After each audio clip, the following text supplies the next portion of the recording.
ശ്രീനാരായണ പരമഗുരവേ നമഃ. സുപ്രഭാതം. 1878 ദിവസമായി ഇന്ന് 2026 ജൂലൈ മാസം 6 തീയതി തിങ്കളാഴ്ച.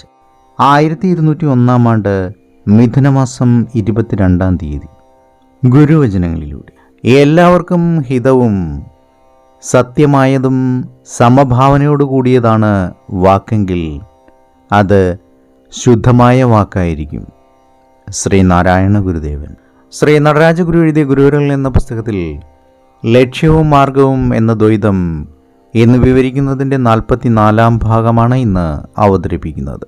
ഈ ചർച്ച വാസ്തവത്തിൽ അവസാനിപ്പിക്കേണ്ടത് അദ്വൈത വേദാന്തത്തിലെ മറ്റു പല വശങ്ങളും പരാമർശിച്ചു കഴിഞ്ഞതിന് ശേഷമാണ്.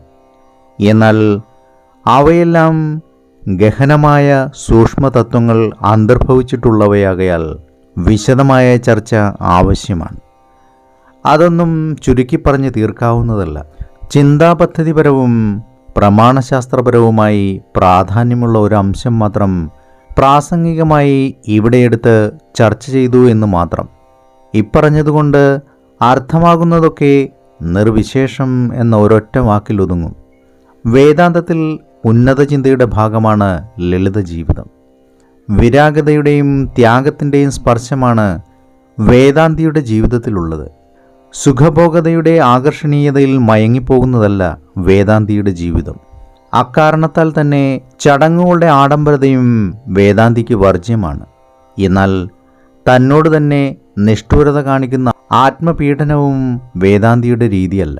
സഹജവും സ്വാഭാവികവുമായി വരുന്ന ദൈനംദിന ജീവിത മൂല്യങ്ങളെ വേദാന്തി മാനിക്കുന്നു. വേദാന്ത സമ്പ്രദായത്തിൻ്റെ പാരമ്പര്യത്തിൽ തലമുണ്ടനം ചെയ്തു കളയുന്നത് പോലെയുള്ള ലാളിത്യമാണ് ജീവിതത്തിൽ അവശ്യം അനുവർത്തിച്ചു പോരുന്നത്. ഇതൊക്കെ ബാഹ്യരൂപത്തെ ബാധിക്കുന്നത് മാത്രമാണെന്നുണ്ടെങ്കിലും അതിൽ അന്തർഭവിച്ചിട്ടുള്ള ജീവിത വീക്ഷണം അദ്വൈത വേദാന്തത്തിന് തികച്ചും നിരക്കുന്നതാണ്. ഏവർക്കും നന്മ നിറഞ്ഞൊരു സുദിനമായിരിക്കട്ടെ എന്ന് ആശംസിച്ചുകൊണ്ട് നിർത്തുന്നു. നന്ദി, നമസ്കാരം. ഗുരുധർമ്മം ജയിക്കട്ടെ. ശബ്ദം നൽകിയത് സുജീഷ് മഹേശ്വരി.